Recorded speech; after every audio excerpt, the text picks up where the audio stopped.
Halo semuanya, apa kabar? Kembali lagi di channel Robot Komala. Oke, saat ini saya sedang berada di mobil Mazda 2 Skyactiv tahun 2016. Ya, jadi biasanya mobil ini kebetulan dipakai istri saya untuk antar jemput anak. Sekarang posisinya sedang mau dijual. Cuma saya nanti kurang tahu ya, video ini tayang sebelum dijual atau setelah dijual. Jadi mungkin mau review sedikit aja mengenai Mazda 2 Skyactiv tahun 2016 ini. Jadi Mazda 2 Skyactiv ini muncul di Indonesia itu sekitar tahun 2014 ya. 2014 itu ada 3 tipe.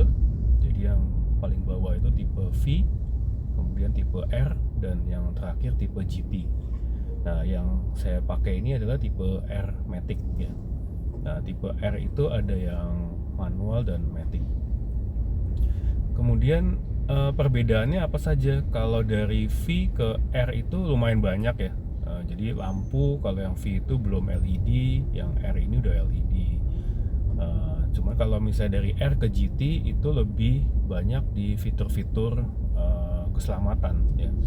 Jadi kayak blind spot monitoring ya. Terus kemudian kalau dari sisi lainnya ada pop up display ya, kalau untuk yang tipe GT. Terus kemudian speedometernya juga dia digital kalau yang GT, sedangkan yang R masih belum digital ya. Tapi dari tampilan luar itu antara yang tipe R dan tipe GT itu sama, nggak ada bedanya ya. Jadi bedanya hanya lebih di fitur-fitur dan di tampilan sedikit interior. Oke, alasan dulu saya beli Mazda 2 Skyactiv ini itu awalnya sebenarnya tidak direncanakan ya. Jadi awalnya itu tadinya ada beberapa model yang saya tertarik ya, cuman kemudian ada di info oleh teman saya yang sudah pakai Mazda 2 Skyactiv ini. Jadi dia minta untuk saya test drive ya. Hasil saya coba test drive ya, terus kemudian saya coba rasakan. Memang feel-nya untuk driving itu memang Mazda Skyactiv ini oke sih ya. Jadi sampai sekarang mungkin menurut saya masih yang terbaik untuk di kelas Jepang ya. Jadi untuk handlingnya itu oke ya. Terus kemudian juga setirnya presisi ya. Nah, cuma yang memang Mazda ini punya kekurangan itu di sisi interior ya. Interior dalam arti kelegaan kabin. Nah, ini yang memang jadi PR bagi Mazda ya. Kalau yang dari sisi lainnya sih udah oke ya. Jadi yang saya keluhkan tuh di Mazda 2 Skyactiv ini adalah di sisi kepraktisan tuh dalam arti tempat-tempat taruh barangnya ya sedikit. Terus kemudian juga di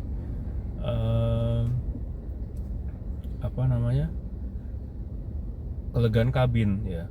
Nah, kebetulan waktu saya beli ini itu kondisinya saya belum punya anak ya. Jadi pada saat itu masih berdua dengan istri, makanya saya berani ambil karena saya juga punya mobil yang lebih besar ya, sehingga saya pikir ya oke lah gitu loh dengan saya ambil yang kecil, karena kan waktu itu pikir buat rutinitas istri ya yang masih banyak di dalam kota, ya saya pikir oke lah gitu. Nah, kemudian sisi lain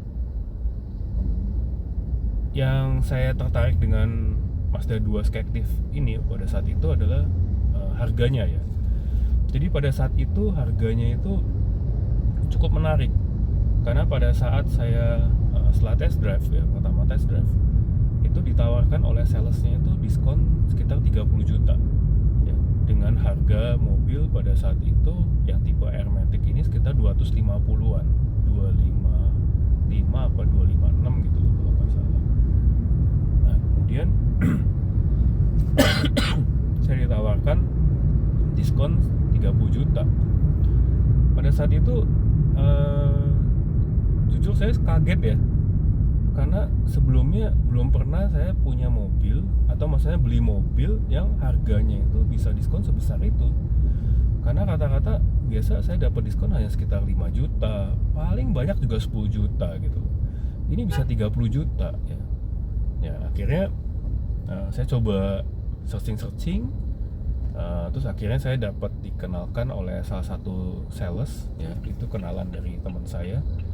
Kebetulan teman saya itu dia banyak beli Mazda ya, terus kemudian salesnya dikenalin. Nah akhirnya saya dapat dari sales yang dari referensi teman saya itu diskon sekitar 50 juta ya, diskon sekitar 50 juta ya, dengan harga sekitar 205 ya pada saat itu setaranya itu dengan yang sekelas ya adalah Honda Jazz dan Toyota Yaris Lele itu second setahun ya. Sedangkan ini dapat mobil baru ya. Dan saya ini juga dapatnya nik baru ya, karena saya beli waktu itu di Desember 2015 karena nunggu pengiriman kloter terakhir itu di bulan November kalau nggak salah. Akhirnya proses bisa ambil mobil di Desember. Kemudian STNK lumayan lama waktu itu, sekitar 3 bulan. Jadi baru keluar STNK di Maret 2016. Ya, dari overall ya karena pertimbangan seperti itu akhirnya saya beranikan untuk ngambil Mazda 2 Skyactiv ini. Nah, pertimbangan lain sebenarnya juga masalah harga jual dan spare part yang menjadi momok dari setiap mobil yang brandnya itu anti mainstream ya, bukan mainstream. Pertimbangan saya waktu itu mobil ini dipakai hanya untuk kondisi harian ya dalam kota, yang mungkin sebenarnya nggak terlalu banyak lah, dan memang terbukti pada saat mobil ini sekarang mau dijual itu umur udah sekitar 8 tahun, itu odometer atau masih sekitar 55.600 ya. Jadi berarti pemakaian setahun itu nggak sampai 10.000 km. Nah pertimbangan itu waktu itu saya pikir ya kerusakan apa sih kalau misalnya pemakaian waktu itu estimasi saya 10.000 ya, 10.000 per tahun. Ya kerusakan apa gitu kalau misalnya kilometer paling sampai 70-80 ribu, karena emang rencana saya biasa pakai mobil sekitar 7-8 tahun. Nah kemudian untuk masalah harga jual ya saya berpikir ya saya dapat diskon sudah besar di awal ya, sekitar 50 juta. Itu hitungannya sekitar mobil second 1 tahun. Nah mau turun berapa lagi? Dan memang terbukti juga ya. Jadi pada saat sekarang ini mobil ini mau dijual, kalau lihat cek di pasaran itu harganya sekitar 150 sampai 160 atau 165 juta untuk tahun ini. Yang kita ambil yang paling rendahnya deh 150 juta, berarti selisih sekitar 55 juta 55 juta untuk pemakaian 8 tahun. Sangat worth it menurut saya. Ya memang tidak worth it bagi yang pemakaiannya atau pembeliannya itu di awal-awal launching ya, yang belum ada diskon ya. Tapi kalau sudah ada diskon itu menurut saya worth it ya. Dan selama pemakaian jujur sih nggak ada masalah yang berarti ya. Hanya yang yang sering problem itu di bearing shock breaker kalau di mobil saya ya. Jadi itu kendalanya pada saat mau belok yang agak posisinya nanjak ya, itu ada bunyi kretek gitu. Tapi setelah itu biasanya itu dikasih grease ya, bearing shocknya, nah itu sembuh sih. Nah selain itu ya saya hanya rutin ganti oli. Ya kemarin ada ganti oli matic juga, terus radiator, minyak rem, ya, yang umum lah gitu ya. Dan untuk spare part sebenarnya yang fast moving nggak terlalu mahal ya menurut saya, karena untuk filter oli itu sekitar 90-an ribu ya, masih oke lah gitu loh ya. Kemudian untuk part-part fast moving ya, kebetulan kalau misalnya kayak filter udara saya belum pernah beli ya, karena saya sebelumnya pakai KNN jadi yang bisa dicuci, jadi saya tinggal cuci-cuci, nggak pernah saya ganti-ganti ya. Jadi filter orisinilnya itu masih awet. Kemudian filter kabin juga aftermarket yang Sakura itu sekitar 90 atau 100 ribu lah, sekitar itu masih worth it ya. Dan kalau misalnya part-part yang non fast moving ya memang ciri khas mobil anti mainstream ya, pasti harganya agak tinggi dan inden ya, itu yang sebenarnya jadi momok. Tapi ya kalau untuk pemakaian harian itu masih oke sih ya. Nah kemudian untuk hal yang lain sepertinya tidak ada ya yang saya keluhkan dari Mazda 2 Skyactiv ini. Ya jujur saya puas sih beli mobil ini. Ya memang ya dari kekurangan itu yang akhirnya saya berpikir untuk menjual dan mengganti dengan mobil yang lebih besar. Ya pertimbangan itu.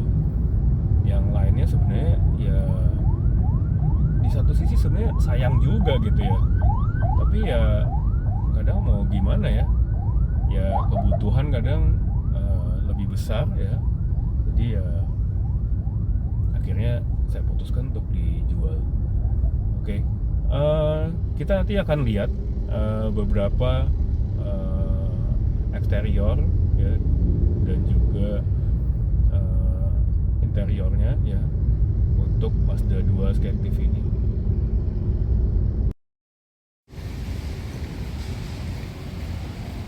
Oke, sekarang kita lihat di bagian eksteriornya. Jadi kelebihan Mazda ini, jadi dia DRL-nya tuh agak unik ya, jadi bentuknya gini. Kemudian lampunya juga sudah proyektor ya untuk low beamnya, sedangkan untuk high beamnya dia di sini masih reflektor. Sen juga masih bohlam biasa, fog lamp juga masih bohlam biasa. Oke, kemudian untuk spion dia udah electric mirror dan retract ya. Dan ini untuk ban saya udah ganti ya. Jadi pakai 205 55 R16. Peleknya juga pakai Enkei PF1. Jadi dia lebih lebar. Saya ambil yang 16x7. Karena bawaannya tuh peleknya kecil ya. Jadi cuman 5,5 lebarnya. Ya. Terus kemudian modifikasi lain saya ada tambah ini ya, jadi deflektor buat di kaca belakang. Kemudian yang sama ini di belakang saya ada tambah ini reflektor ya, ini juga tambahan, tapi dia sistem tempel bukan yang nyala. Kalau yang OEM ada yang nyala ya. Dari sisi eksterior sama itu antena shark fin ya, karena yang tipe ini masih dia ada short antena. Oke, sekarang kita lihat dalamnya. Dia ada keyless entry ya. Oke, ini interiornya.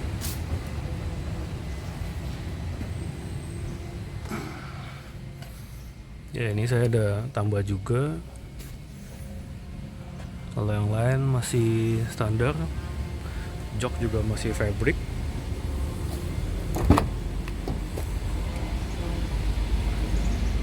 Ya ini yang saya tadi bilang. Jadi agak ruang kabinnya agak terbatas ya. Dan tempat-tempat penyimpanan seperti ini ya, kayak pintu nih nggak ada door pocket gitu ya, ya agak susah juga gitu. Oke, kita lihat tadi yang belakangnya. Ya bagasi ya nggak terlalu luas juga, tapi dia sudah ada ini ya, jadi buat nutup kalau misalnya ada bawa barang di bagasi. Oke. Nah ini kita lihat di baris kedua belakang. Nah ini kan depan udah posisi duduk saya ya, dan ini tuh lihat ya, kakinya agak udah pas ya. Tapi untuk headroom sih masih oke lah ya, meskipun nggak terlalu banyak juga ya. Dan ya itu, tempat penyimpanan nggak terlalu banyak. Oke, kita buka dulu kap mesinnya, kita lihat.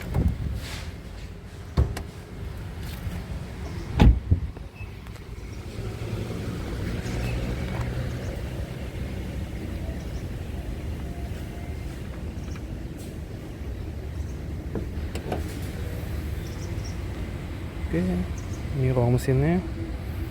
Nah ini saya ada tambah volt stabilizer.